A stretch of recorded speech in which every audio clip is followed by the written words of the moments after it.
দুটো দেশ, পাকিস্তান আর আফগানিস্তান, এমন দুই প্রতিবেশী যাদের সম্পর্কটা বেশ অদ্ভুত। ইতিহাস, বিশ্বাস, ভূগোল সবকিছুতে জড়িয়ে আছে, কিন্তু সেই সাথে আছে তীব্র সংঘাত আর অবিশ্বাস। তো চলো আজ এই উত্তেজনার গভীরে ডুব দেওয়া যাক, দেখি আসলে কি ঘটছে সেখানে। চলুন শুরু করা যাক একেবারে সাম্প্রতিক আর সবচেয়ে নাটকীয় ঘটনাগুলো দিয়ে। এমন সব ঘটনা যা এই দুটো দেশকে বলতে গেলে যুদ্ধের দোরগোড়ায় নিয়ে এসেছিল। দেখুন, ঘটনাগুলো ঘটেছিল অবিশ্বাস্য দ্রুততায়। 28 অক্টোবর পাকিস্তান হুট করে বিমান হামলা চালালো, আর ঠিক তার পরদিনই আফগান তালেবানও বসে থাকল না, তারাও জোরালো পাল্টা আক্রমণ করল। মাঝখানে কাতার আর তুরস্ক মিলে একটা 48 ঘণ্টার যুদ্ধবিরতির ব্যবস্থা করল বটে, কিন্তু সেটাও টিকল না। 5ই নভেম্বর থেকে লড়াই আবার শুরু। এই পরিস্থিতিই কিন্তু দুটো দেশকে একেবারে সরাসরি যুদ্ধের মুখোমুখি দাঁড় করিয়ে দিয়েছিল। এখন প্রশ্নটা হলো কিভাবে, এত গভীর ঐতিহাসিক আর ধর্মীয় মিল থাকা সত্ত্বেও দুটো দেশ ঠিক কিভাবে এমন একটা সংঘাতপূর্ণ জায়গায় এসে দাঁড়ালো? এর উত্তরটা কিন্তু আজকের না, এর জন্য আমাদের বেশ কিছুটা পেছনে ফিরে তাকাতে হবে। আজকের এই ঝামেলার মূল কারণটা বুঝতে হলে আমাদের চলে যেতে হবে 100 বছরেরও বেশি সময় পেছনে, সেই ঔপনিবেশিক যুগে। আর এই পুরো বিতর্কের একেবারে কেন্দ্রবিন্দুতে আছে একটা জিনিস, ডুরান্ট লাইন। 1893 সালে ব্রিটিশরা এই 2640 কিলোমিটার লম্বা সীমান্তটা এঁকে দিয়েছিল, কিন্তু সমস্যাটা হলো আফগানিস্তান শুরু থেকেই এটা মানেনি। তারা কখনোই এই লাইনটাকে বৈধতা দেয়নি, আর এটাই হয়ে দাঁড়িয়েছে সম্পর্কের মধ্যে একটা স্থায়ী কাটার মতো। আফগানিস্তানের মূল অভিযোগটা ঠিক এখানেই। তাদের মতে এই সীমান্তটা একটা অন্যায্য ঔপনিবেশিক চক্রান্ত, এটা জোর করে পশতুন জনগোষ্ঠীকে দুই দেশের মধ্যে ভাগ করে দিয়েছে। ভাবুন একবার, এই যে ঐতিহাসিক ক্ষত, এটা আজও দুই দেশের সম্পর্কের রক্ত ঝরাচ্ছে। আর এর সাথে যোগ হয়েছে পরিচয়ের সংঘাত, যা বিষয়টাকে আরও জটিল করে তুলেছে।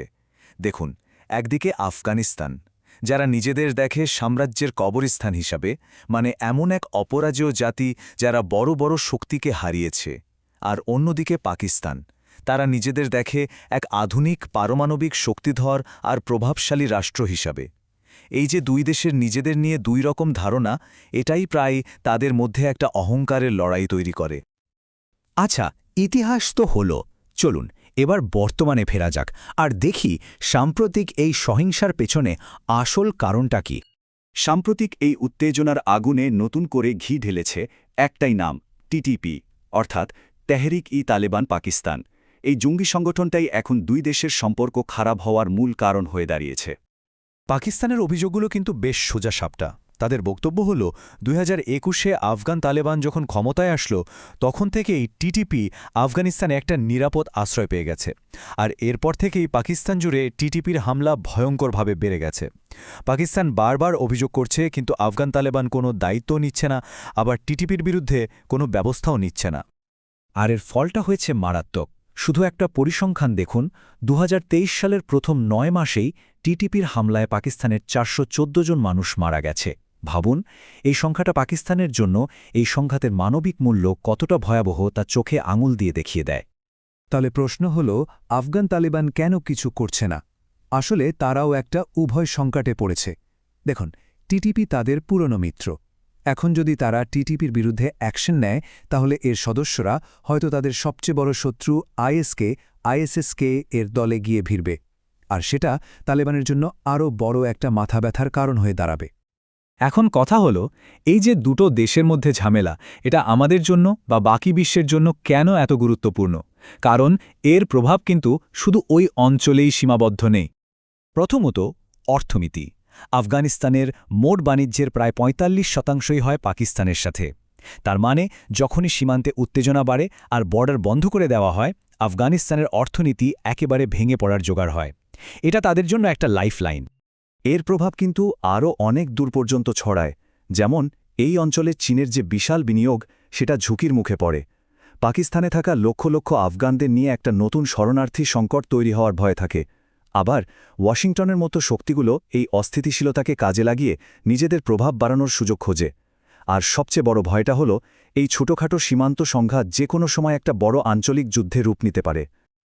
তো আলোচনার একেবারে শেষ পর্যায়ে এসে আমরা দেখব, এখন যে একটা শান্তি পরিস্থিতি চলছে, সেটা আসলে কতটা ঠুনকো, আর কোন শক্তিগুলোই বা এই পুরো পরিস্থিতিটাকে নিয়ন্ত্রণ করছে। এত ভয়াবহ লড়াইয়ের পরেও কিন্তু একটা সর্বাত্মক যুদ্ধ এড়ানো গেছে, অন্তত এখন পর্যন্ত। কারণটা হল পর্দার আড়ালে এমন কিছু শক্তি কাজ করছে যা দুই পক্ষকেই একেবারে শেষ সীমানায় যাওয়া থেকে আটকে রেখেছে।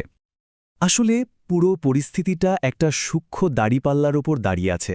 একদিকে টিটিপির মতো ইস্যু বা ডুরান্ড লাইনের পুরনো বিবাদ তাদের যুদ্ধের দিকে ঠেলে দিচ্ছে, কিন্তু অন্যদিকে দুই দেশেরই অর্থনৈতিক দুর্বলতা, পাকিস্তানের ভেতরে নানা সমস্যা আর আন্তর্জাতিক চাপ, এই সবকিছু মিলিয়ে তাদের একটা বড় যুদ্ধ থেকে দূরে সরিয়ে রাখছে। পাকিস্তানি একজন সামরিক বিশ্লেষক আসিফ দুররানি খুব সুন্দর একটা কথা বলেছেন।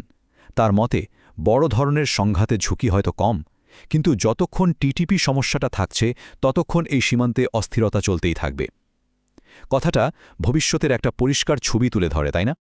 তাহলে শেষ প্রশ্নটা এটাই থেকে যায়, এখনকার এই যে আপাত শান্তি, এটা কি স্থায়ী, নাকি এটা আরও বড় কোনো ঝড়ের আগে একটু থমকে দাঁড়ানো? এর উত্তরটা বোধহয় একমাত্র সময়ই দিতে পারবে।